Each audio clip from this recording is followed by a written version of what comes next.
was a very close match against another Abzan mid-range deck, so this should be interesting. Daniel Mckelvey, he is on your right-hand side. He's playing Abzan mid-range as well. Deck with a lot of room for customization, but you see a lot of the same cards here. For Maz, the addition in Daniel's list that we haven't seen that much of this weekend. Right. You know, the previous version I did watch last round had a Johnny's Pride Mate and a lot of the new lands that come into play tapped and gain a life to help boost that, and was relying much more on that as his 2-drop as opposed to Fleece main line out of Daniel Mckelvey's deck. Mckelvey's, excuse me. So Daniel going to lead off with a tri-land here. Kevin with just a mountain, and Daniel going to start off the second turn of the game here with a Thoughtseize, revealing a Battlefield Forge, a Shivan Oasis, Magma Jet, a Banishing Light, a Mantis Rider, and Sarkin. Yeah, it looks like Daniel actually has a reasonable amount of removal in his deck for, you know, the Mantis Riders and the Sarkins. So, but he wants to take a little bit of pressure off his removal spells with his Thoughtseizes. So it's likely he doesn't really care that much about either the Banish Light or the Magma Jet, and just wants to have a tempo play right here with like taking the Mantis Rider, and then that'll allow him to start playing his creatures on turns 3, 4, and 5, which will ultimately let him hold up mana on his, you know, passing on turn 5 to Abzan Charm the Sarkin if he has it. Yeah, the critical thing in these matchups from what I watched today feels like being the one who gets out in front on the board and then getting to untap. You have so much flexibility from that spot. And as you mentioned, Daniel, they're going ahead and selecting the Mantis Rider. I think he forgot to play a land, or he just didn't have another land. It looks like he has an Urborg, so perhaps. Yeah, because his land in play came into play tapped, I believe. So I think he did the classic land comes into play tapped. You play your spell before your land. You forget to play your land. It actually happens a lot more than you would think. Oh, trust me. You don't have to tell me about it. But I watched Drew Levin do it once in a Grand Prix, and he got really mad at me because he said I distracted him by asking him a question mid Thoughtseize. I think it actually was a Thoughtseize too, which is kind of funny. Excuses. But Daniel with the second turn, Temple of Silence here. Kevin going to fire off this Magma Jet at the end of the turn, looking for some help. Yeah, it is important to note this actually is technically Daniel's turn 3, if I'm not mistaken. I do believe that's the Sandstep Citadel. So he did just miss a land drop on turn 2, which is, I mean, it's going to be very costly against Kevin Jones's tempo-based deck. This Magma Jet deals a few points of damage, which add up in the long run too, especially with the Thoughtseizes from Daniel's deck. But what they help him do is dig for threats that actually can put pressure on him in the meanwhile. And in fact, Kevin left another copy of Magma Jet on top of his deck, so he's definitely on board with trying to smooth out his draw that way. Yeah, Daniel here having a lot of lands that come into play tap, just giving Kevin a lot of time, not really adding any pressure to the board or doing a whole lot of anything other than playing lands. Neither player really up to much right now. We'll see if Daniel's able to play a Siege Rhino next turn on time, but for the time being, Kevin with just another Magma Jet at the end of the turn fixes the draw a little bit further. I believe you should call Dr. Siegeman Rhinoceros by his proper name. PhD? Yeah. Me and Brian have been playing with that guy a lot in our Versus videos, and that is our dubbed nickname for him. I'm sure the degrees of inbred nicknames have just no end here, as there is the fourth land and the Dr. The Doctor. Just call him the Doctor. That's fine. He's like the fifth Doctor because he has 5 toughness, I guess. Okay. I don't know. I don't really watch Doctor Who. Oh, Doctor Who. Yeah, it was a bad joke. Never mind. It's lost on me. Banishing Light to take care of the Rhino. That's going to deal Kevin a point of damage from his land. And Daniel here looking to follow that up with some more threats. He may actually just want to hold up for Abzan Charm here. Otherwise, he might just get punished by this Sarkin from Kevin. So I think Daniel does have a Corsair Crewfix in hand. We'll see if he wants to deploy it this turn. But it appears that he is just playing a 5th land, passing the turn. I think that's smart. He wants to, like, he can safely play the Corsair next turn and, you know, protect himself from the Sarkin. But it looks like Kevin actually has a pretty saucy hand. It looks like 2 Sarkins and a Goblin Rabblemaster. So if Daniel doesn't have double charm, he might just get beat down by Sarkin in a few minutes here. So we'll see the Rabblemaster here from Kevin, token generated. And we'll see if Daniel has some sort of response here. Oh boy. Wow. It is quite the response. I think that will utterly end this game in just a few short turns. On the Banishing Light, unlocking the Siege Rhino. That's another trigger. Eats the token, and now Dr. Siegeman showed him how it's done. And now we see why Daniel did not play the Corsair last turn and got paid off no matter what, but especially because a Goblin Rabblemaster was Kevin's play last turn. Yeah. Interesting to note here, Daniel actually doesn't have to take a damage from his Windswept Teeth to tap it for mana thanks to his Urborg that's in play. And, you know, in matchups against things like Jeskai Tempo, where they have a bunch of burn spells, a bunch of tempo-based creatures and haste creatures, it's actually great to have your lands not have to deal you damage. Like, your Pain lands getting turned off so they don't deal you damage, your Fetch lands being able to tap for mana without pinging you, it's fantastic. And here it looks like he's probably just going to do that to the Sarkhan and then just, ooh. That's a nifty play. I don't mind that.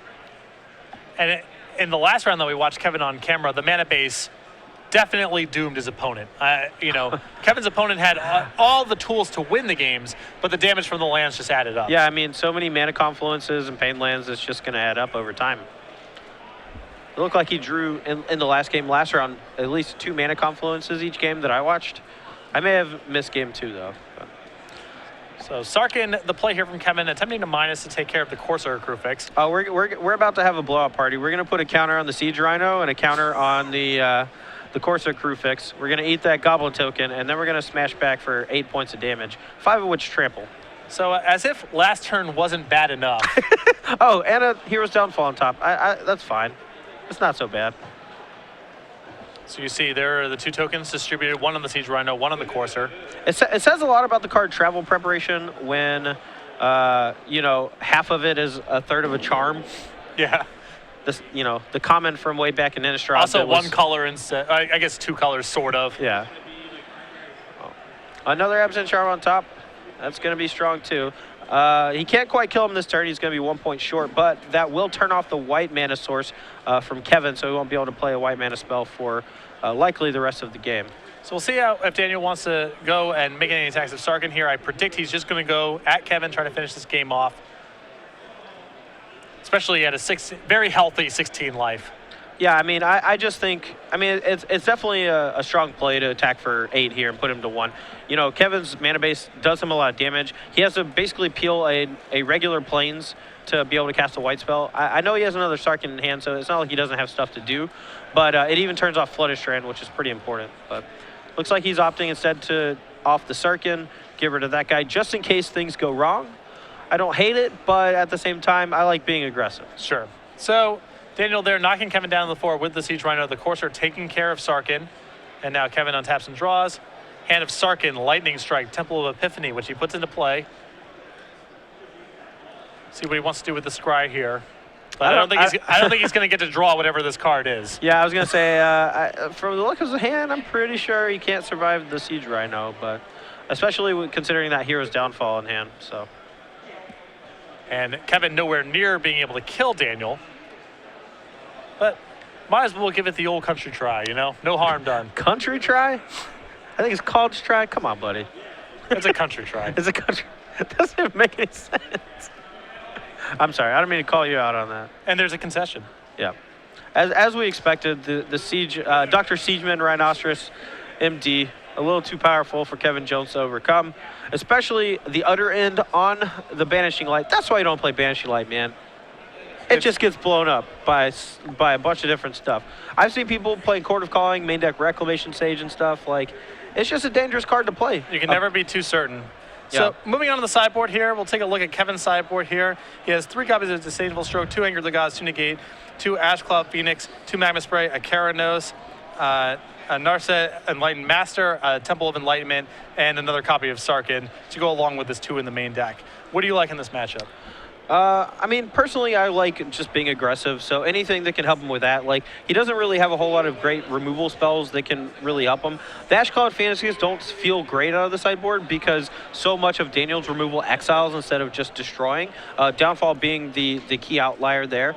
The Disdainful Strokes might be pretty good because of Dr. Siegeman, but other than that, I mean, it doesn't look like he has a whole lot of options. I actually like Daniel's sideboard a lot better, and we'll talk about that right now, because he has access to another copy of Utter End, 2 copies of Murderous Cut, both of which are fantastic against Mantis Rider and Goblin Rabble Master. And, you know, if he wants to get on the beatdown plan, he also has a couple copies of Anafinza, the Foremost, that he can put into play on turn 3 and just start getting his 4/4 beats on against the Mantis Riders and the Rabbles. It feels like both decks, you know, the Abzan deck definitely a little bit more controlling the matchup, but it feels like it's important for both players to be aggressive.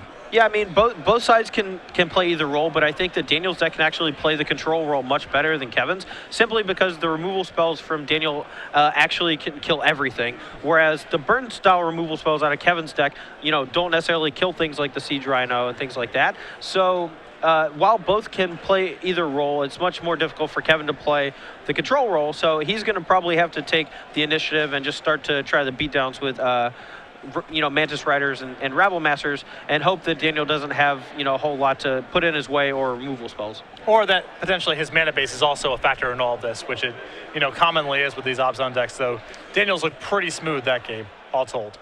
So, just a friendly reminder to all of you out there, I'm sure you will be in the house, I'll be in the house. A couple thousand people probably in the house. Grand Prix Orlando coming next weekend. If you're enjoying watching this Khans of Tarkir Standard Tournament, keep in mind we're going to have a whole sealed event October 3rd through 5th. We have so many things planned. I just hope that you go over to magicgp.com for more information. Pre-register now. We've got a whole lot planned. Friday night, everything will get started with the CVM versus BBD, basically sealed tutorial, which will be really fun. Yeah. I have found out that I am broadcasting this, I guess, so I will be also hanging out and taking part of this. That's going to be a little strange, I'm sure, because, well, we actually tried doing commentary on top of our versus videos before, but the problem was that we didn't really have the setup so that we could do live commentary over the match without just literally giving away everything that they were doing. Yeah, you can't. We couldn't separate rooms from them. You can't say I'm going to totally bluff Brad here when Brad's sitting a foot away from you and can hear you. Right, right, and but you know, it'll be cool to watch commentary on the verses between them. That's going to be sweet. And sealed formats, especially 3-color ones, can be very complicated with the way that you build your decks. Yep. And sometimes your pools allow you to build 4 and even 5-color decks. All this means that you're going to want to watch these two Friday night. If you can't be in the building, we're going to be hosting it on SCG Live starting at 6 p.m. Eastern Time. Tune in and get your foot in the door and understanding what this format's all about, because it's going to be really complicated building sealed decks. Yeah, I mean, even if you're not even going to play in the main event at GP Orlando, watching this could help you in future, like Friday Night Magics, where you do like your sealed deck tournaments. You know, like there's the sealed PTQ season coming up, or actually it's already started, I believe. And, you know, you can really learn a lot about it. So heading back to the match, I'm very excited for this tournament. Should be a lot of fun. Yep. Back for game 2 here between Kevin Jones and Daniel Mckelvey. Daniel up a game thanks to Utter End on Banishing Light, which was locking down his Dr. Siegeman Rhinoceros, a.k.a. Siege Rhino. Very impressive card. I'm just going to call him Siege Rhino. I don't want to confuse people just tuning in, so I feel like that's... Well, it would be hard. It would be hard to get it wrong, even if the nickname is a little convoluted. Yeah, I mean, it's not even... He said Dr. Siegeman Rhinoceros. I just assumed he was talking about Corsair Crewfix. Yeah. No one at home is really making that mistake, so it's not that big of a deal. Yeah, I mean, me and BBD got all these inside jokes, and it's hard for me to turn it off. Oh, trust me, when I was playing locally, you know, with the Target guys back in the day, when we were playing, drafting all the time, playing Standard and going to PTQs and stuff, we had inbred nicknames and inbred nicknames and inbred nicknames. And then I was... cohabitating with Tim Ayton for a while, so the inbred nicknames. Yeah, I mean, I'm sure. I've read a Tim Ayton article or two. Bramble Elemental from Ravnica, the original Ravnica, was colloquialized to Antoine Bramble L, and then eventually was just Antoine. So these sort of things just kind of happen. There's actually a deli near where I live called Brambleton Deli. And so now, whenever they have the flashback drafts on Magic Online, I just call them Brambleton Deli Mental. So, looks like Daniel's going to got our things for sure. Looks like Daniel's going to get on the board first here with the turn 2 Fleece main line off of Forest and a Corsair Mana Confluence. Excuse me. Kevin on the third turn going to break his Flooded Strand here. Finds a basic Plains, tapping 3, and I believe we will see a Mantis Rider momentarily. I actually think that of all the decks that gained fetch lands for this format, or at least what I've seen so far, Flooded Strand fits this deck perfectly, just perfectly. And that's not necessarily the case for a lot of the other decks in the format, other than maybe Windswept Teeth. Like, I think Windswept Teeth is a close second, but I haven't felt like Polluted Delta's really found a great home yet. Bloodstained Mire the same way. And what's the last one? The one that no one cares about? Wooded Foothills. That one. Excuse you. No one cares about Wooded Foothills. Get out of here. No one wants you. So, Daniel continuing with his really solid curve so far with the Corsair Crew Fix. And I think Flooded Strand really actually brings Kevin Jones's mana base together. And all these Jeskai tempo, mid-range type decks, they get to play these very heavy red mana bases with Goblin Rabblemaster, Stoke the Flames, burn spells like Lightning Strike, and then Flooded Strand just ties it all together by letting you get the planes out of your deck. Or sometimes, in a pinch, you can get an island if you are drawing a bunch of, white and red lands, which doesn't really seem possible in this deck, actually. Yeah, you have your double red spells, and you need a lot of red mana, and you need red mana early, but you also need blue and white on turn 3. That's demanding a lot, and being able to play a lot of red dual lands and Flooded Strand, like Kevin's doing right now, really allows you to have all this mana reliably, even though it's not that easy. Yeah, so Kevin here contemplating using Stoke the Flames with the Goblin before combat.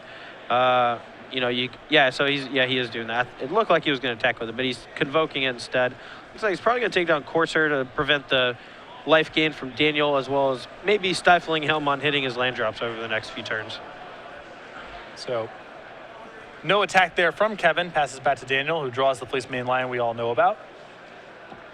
Yeah, and Daniel's hand, it looks pretty stacked. He has a lot to do over the next few turns. Looks like he's even got a tap land coming to play this turn, a Scry land, so he can maybe put the top card away, but Abzan Charm, pretty good in this matchup, I think. So it looks like he's probably going to keep that right there.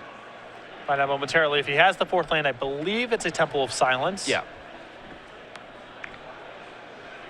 I wish I could get a peek at Kevin Jones's hand.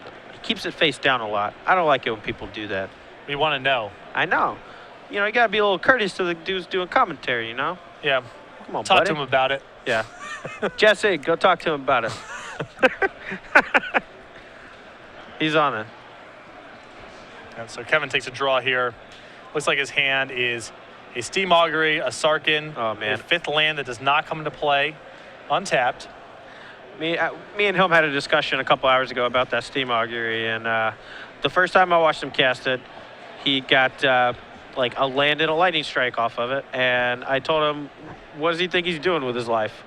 Like, is that what you're in the business for? You're going to spend 4 mana, draw a land, and a burn spell? I think we're going to probably see exactly that at Daniel's end step, but we'll see momentarily. I'm sure. There might be some tricky stuff going on here with that Goblin Rabblemaster. But now since it is 4 power, maybe he's just trying to bait a trade-off here with the Corsair. But it looks like a pretty safe block for Daniel either way. Like, he's going to be trading off one of his creatures if he wants to take care of the Rabble, but I don't think he can really afford to take that damage. It starts to add up when you start casting Sarkins and things, but looks like he opts to just take all of it. Yeah, I mean, he's representing a very strong hand if he's willing to race here, so we'll see. Yeah, I would not be afraid of, 2 damage spells here from Kevin, so I think it was probably safe. Like, if you're going to fear a Lightning Strike or something like that on your Corsair, then blocking with Fleece Mane's fine, right? The Fleece Mane on a token is a free block if you're worried about a 3 damage Exactly, so he either should block both of them or just block with Fleece Mane, I think. But he's trying to, keep his board presence reasonably high for Sorin so he can gain a bunch of life. But I don't know. I don't mind the play. Like, you're trying to keep your guys alive, but at the same time, you have to figure out what you're actually trying to play around. And Lightning Strike was the card I think he was trying to play around, but he missed the block with the Fleece Man. Although Kevin has shown Magmajet in the previous game, so maybe he's worried about 2 damage spells as well. You're right. I forgot about the Magmajet. That's my fault. So Sorin Solemn Visitor here from Daniel. Looks like he's just plussing. What's he doing? What's he doing in this plane? He's just visiting? Just hanging out. And now, time for some steam. Come on, buddy. A Steam Augury, reverse Factor Fiction. Yeah, I mean, I guess that card's pretty good when your opponent is not attacking you and not blocking. Yeah. So we'll see here. So this is... Oh, here's my prediction come true. He's going to get a land and the worst spell. Or 2 lands and the worst spell. So this is, for those of you who never played with Factor Fiction, Steam Augury is like that in reverse. Kevin flips over the top 5. He gets to split the piles. Narset? Wow. And then Daniel gets to decide what he gets. So we're looking at 2 lands and then Narset versus a Temple of Epiphany and a Stoke the Flames. Narset is a spicy one. I'm not going to lie. Also pretty good against an opponent who's not attacking and not blocking. Yes. I think he's going to be blocking now. Now that he's got Soren's +1 online, you know, he's going to be playing defense and trying to gain a bunch of life. And unfortunately for Kevin, he kind of has to block, or he kind of has to attack with the Goblin Rattlemaster. So he gets that Stoke the Flames, and he's probably just going to kill one of the creatures before combat and then send everything at Soren in a desperate hope to kill it. But that's going to let Daniel eat the Rattlemaster, gain a bunch of life, and then keep the Soren in play for at least one more turn.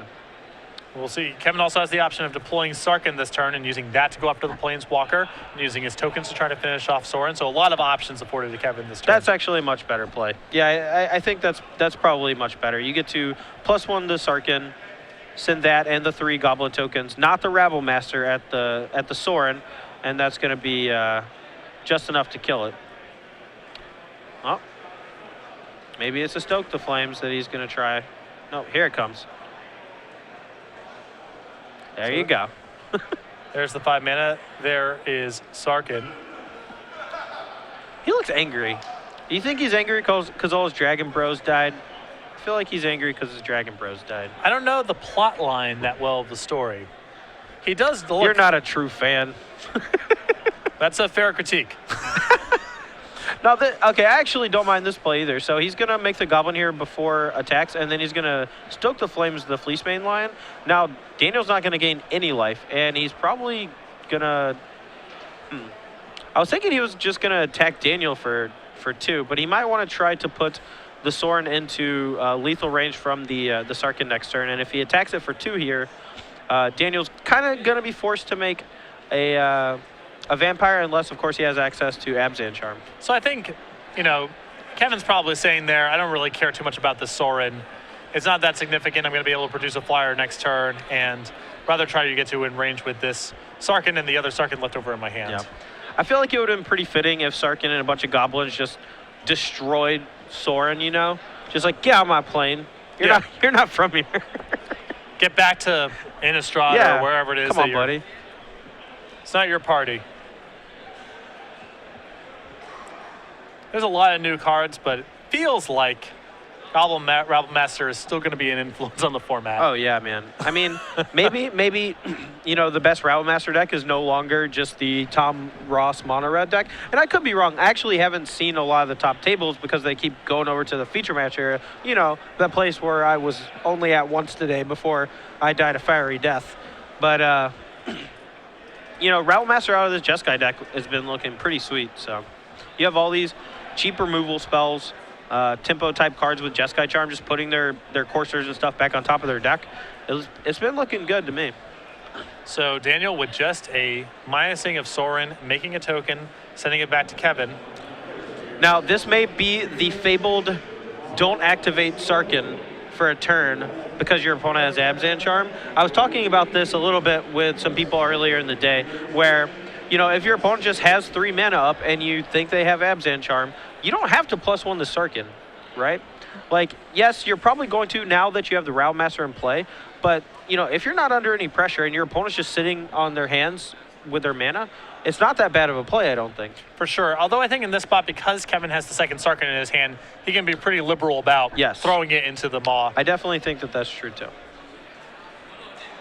It looks like he didn't say he was attacking, or he didn't point at Soren or whatever, so it looks like he's probably just sending them all at Daniel and trying to finish him off here pretty quick, but not really want to trade that Rattlemaster for a, oh, okay, I was wrong again.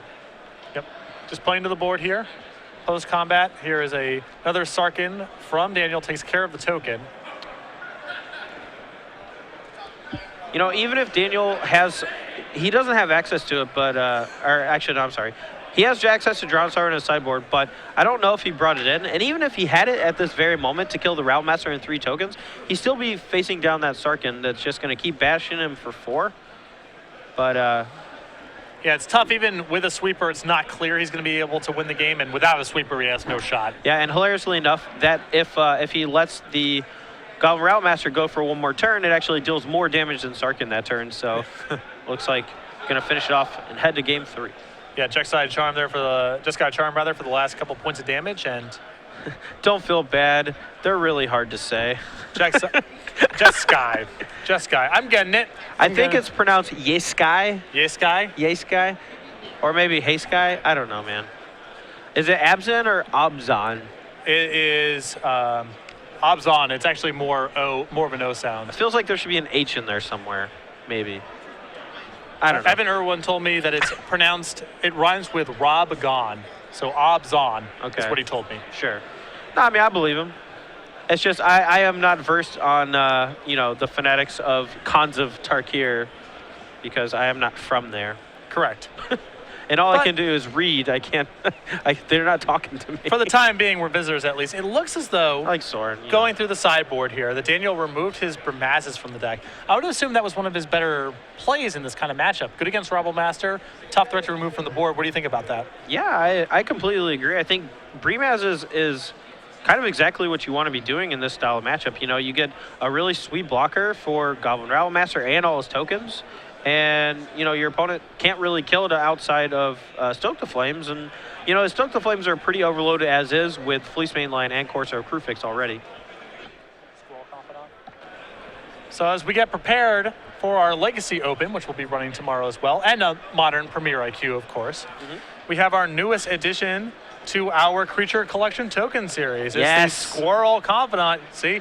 Hanging man. up with a panda, scheming up something no good. You can see dice, deck box, play mat, sleeves, everything, and 2 of these tokens for free with every entry to a Legacy Open Series event. Hold on, I had something for this. Pandamar. That is stretching it. Yeah. Listen, I give a pretty wide breath when it comes to puns. You know what I mean? I don't know, man.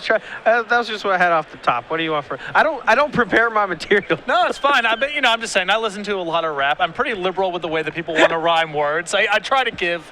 It's more about what you're trying to do rather than it's technically correct. But that was stretching it just a little bit. All right. Yeah. Pandemonium, if you will. So anyhow, again, these tokens and all the various related effects have been very popular. That's why Star City Games keeps cranking them out. And if you're interested in getting these tokens, just sign up for a Legacy Open. Is this a Liz Nugent creation, or is this a Kristen Pleskow creation? Are you? I'm not a curator of the Star City Games Art Museum, so I can't tell you that off the top of my head. Dude, I live there, and I don't even know who does it. So that actually is on me. That's on me.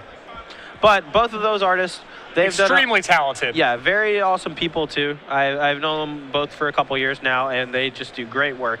All of these squirrel designs, they've just brought so much joy to my wife Callie, and she, every time she sees like the acorn mystic, like that just made her giggle. Yeah. It is. They are delightful. So again, you're interested in getting the deck boxes, the sleeves, the playmat, all of that's available on StarCityGames.com. And again, the tokens available with any entry to a Legacy Open tournament. Heading back to the match area while we get ready for our third game here between Kevin and Daniel. Kevin was the 7th seed going into the round, and as such, Daniel probably the 8th seed, I would imagine, or close to it, which means that this is a win and in for both of these players. Oh yeah, absolutely. Final round, you're at 8-1 and having to play. It's a little disheartening because if you lose, you're out. Whereas you see the 3 tables on your left, they got to draw into top 8. But if you win, you actually go into the top 8 with another win under your belt. You get that momentum going. You actually get to be on the play in all your top 8 matches, and you take, you actually just get so much momentum going into it that it's not as bad as people think. Some people get disheartened by it, but a win in the last round feels good. And the tournaments are so top heavy that sometimes it's worth being a little risky with it to lock up one of those top seeds, especially if you're Kevin's deck right here, playing something very aggressive and tempo-oriented where the die roll matters a lot. Yeah, you don't want the Sylvan Carrington Corsair Crewfix decks to be on the play. You want to play your Mantis Rider on turn 3 when they have no permanents. Mm-hmm. Or no non-lane permanents. So you see a Fleece Mainline on turn 2 from Daniel. That is answered very quickly from a lightning strike by Kevin. Yeah, it looks like Daniel brought back in his Bramazes if he sided them out, and now he's going to jam one here on turn 3 off of Mana Confluence. I would assume so. Well, he has the option of casting Corsair Crewfix, so he's determining between the two, but I like a Bramaz here. Oh, yeah. Dude, let's get frisky. Yeah, let's get it frisky. Did you get my cat joke? Really? Oh. Come on. No one? All right. Bueller. It's a tough crowd, man. Well, it's late in the evening. Well, it's a tough crowd because there's just you. Yeah, exactly. I don't know. There might be people laughing, but I can't hear them. The toughest of crowds. Yours truly. Yeah. So a third land here from Kevin. It looks like he has a Jeskai Charm in his hand. If there was ever a person who I would not expect to laugh at my joke, it's Patrick Sullivan. Yep. Put it right on I wouldn't top. mind. I wouldn't mind that on my tombstone. Laughed at no one's jokes. I would take that. Oh, this is delightful. So the Jeskai Charm giving Kevin a temporary reprieve here. Yeah, it might be time to play Corsair here just to try to hit some land drops. But personally, I'm of the opinion that if he just had Jeskai Charm, it's probably correct to just go ahead and jam that Brimaz once again, even if you don't have a land drop, because he's afraid of it, and his deck doesn't have that many answers to it outside of just Stoke the Flames. So. And if you get a Stoke and a Jeskai Charm for your troubles here, it's not like you're upset. Yeah, you know, you got a little, not time walked. I mean, basically time walked because you missed your land drop. So I guess that is pretty bad. But now he's got a fetch land here to go with his Corsair. He gets to gain a life and, you know, filter the top card of his deck if he wants to. Or he gets to play a land off the top for free if he wants to as well. So we'll see Daniel with some options here. I suspect he's just going to want to cast the Corsair first, or taking a different road here, and he's going to Despise. Yeah, well, awkwardly enough, the land that he drew for his turn was a Windswept Heath, so he could not cast the Despise and the Corsair if he played the Corsair first, unless he hit an untapped Black Source off of it. So, I mean, this is actually pretty tough because he has two answers in his hand right now to Sarkhan, but Sarkhan is going to be able to deal him 4 damage next turn.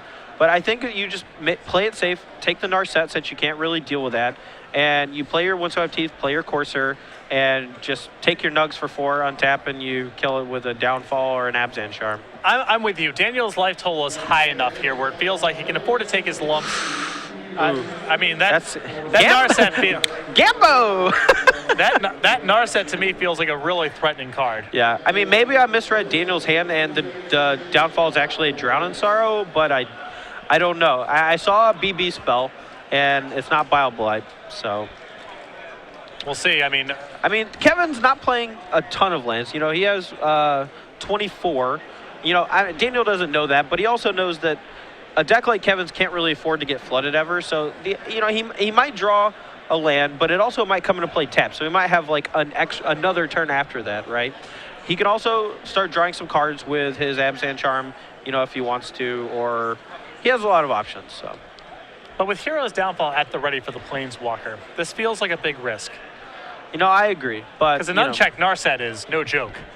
I mean, maybe it's a joke. I haven't actually seen one in play yet, but it's probably not. I'll give you that. All right, and then there's the Corsair post-combat. Maybe he just doesn't know. I mean, this is actually, maybe it's a problem with some of the new cards. Like, maybe he actually doesn't know Jeskai has hexproof. Yeah, I mean, well, we may find out in a turn or two. Yeah, but Kevin here just looking for that land to get that Narset into play. His hand, not so bad. He's got a Lightning Strike, and it looked like he drew a Jeskai Charm for his draw, but I'm not positive. Yep, there it is. He might want to put that Corsair on top, but I mean, Dr. Seijun Rhinoceros could make an appearance this turn, and I know it's not great to put that guy back on top, but he's going to hit you for a bunch if you don't. This feels like one of the games where Jeskai Charm kind of has no good modes, which is really hard to do. I mean, putting Corsair on top here is fine, right? Like, you know, you stun your opponent's growth for at least one turn. He doesn't have a lane on top, so he's not going to be able to filter through that. And one of the cool things you can do against Corsair Crewfix is move to their draw step. You get to, they draw their card, you reveal the top card. If it's a land card and you don't want them to hit that land drop, you can kill their Corsair then, and then they don't get to move to their main phase yet and play that land. So it's a really subtle play that for those of you at home, if you haven't, if you play a lot against Corsair Crewfix, it's a neat little trick you can do to really get your opponent sometimes. Get some more information here. Kevin's going to take this opportunity at the end of the turn there to Charm on top, and now he draws up. I want him to draw a land so bad. I just want to see Narset in play. I haven't seen it yet, and I'm very, very curious to see what it looks like. Especially Daniel appears no answer in hand, simply untaps and replays the Corsair. Yeah, Kevin here just needing that land real bad. His hand looks like it's just full of burn spells. So here is a Banishing Light. And unlike the Siege Rhino, this is much safer to use a Banishing Light on. Yeah, I'm okay with that play. That's not one that gets you blown out very hard, but you know, the game one utter end on the Banishing Light for the Siege Rhino rebuy, that was gross. Pretty rough. You don't want that one to happen again. You want to get your Banishing Lights in when you can, when they're not so devastating. So Daniel here reorganizing his mana, perhaps thinking about Abzan charming himself here to draw some cards. He's probably thinking he's going to try to downfall that Narset, and that's not going to work. And here is the debut of Narset. Yep. All right, well, it looks like we're going to draw 2 cards off of this Abzan Charm, try to find something sweet. Maybe he boarded Drown and Sorrow to deal with Realm Master, you know? Maybe that's what he's looking for, but it looks like he's got a Courser and a bunch of lands. Cool thing about Narset, though, she does have First Strike. She pairs really well with things like Lightning Strike and Stoke the Flames to take care of giant monsters like Pelucranos. First Strike plus the damage on the Courser can kill it. But if Daniel has another Abzan Charm, he can put like 2 counters on his Courser, so things can get out of hand. All right, here we go. Spin the wheel. You know it's a good card to hit off of Narset? Steam Augury. That's true. I was actually going to say the Raid Fork. It's like the double fork if you have Raid. That's a good one. Yeah. All right, here we go. Spin the wheel, Raggedy Man. This is exciting. Yeah, I can't wait. All right. If he just bricks, I'm going to be so sad. If it's just like 3 lands and a Mantis Rider. Doesn't look that way. Oh. It looks like he has found a Dig Through Time. A Dig Through Time is sweet. 2. Oh, my man. goodness. And a Mantis Rider. So the Mantis Rider, he can't cast that, but this is just a billion damage. So I think this is possibly game this turn. All right, well, we'll start with a free, free Dig Through Time, don't even have to delve. Ancestral Memories, I think this card was originally. Sure, I don't remember. Mirage Revisions. Okay. Look it up. Know your history. Yes, sir. No, I mean, if he doesn't have lethal this turn, putting the Courser back on top of the deck is actually pretty good, but doesn't really lock Daniel out of the game like it normally would because he has access to that Windswept Teeth. But Kevin does have a couple of sweet spells in hand already, I believe, with looks like a Lightning Strike and something that I can't quite see. But he definitely wants to make sure his Narset sticks around forever. So it's possible he just wants to go ahead and charm the Courser, but he could deal 4 to Daniel, or he can charm the Courser before it blocks, and that allows him to deal the 3 damage, right? So that's not such a bad play either. Yeah. So it looks like Daniel is saying no blocks. No blocks. Man, so Daniel goes pretty hard in the paint, man. Yeah. There's an 8-ball. Yeah. Knocking Daniel down to 5, and I believe knocking him right into the corner pocket, and looks like double burn spell's gonna take care of it here. Yep, there's a Magma Jet and Lightning Strike, and that's gonna put Kevin into the top 8. Congratulations to Helm. That was a well-fought game. Perhaps a lapse in judgment by Daniel by not taking the Narset when he could with the Thoughtseize. He had 2 answers in his hand for the Sarkhan most of the game, and he was just a little afraid of it, I believe, because it was going to maybe kill his Courser. And Sarkhan's just a powerful Magic card, but clearly Narset in play.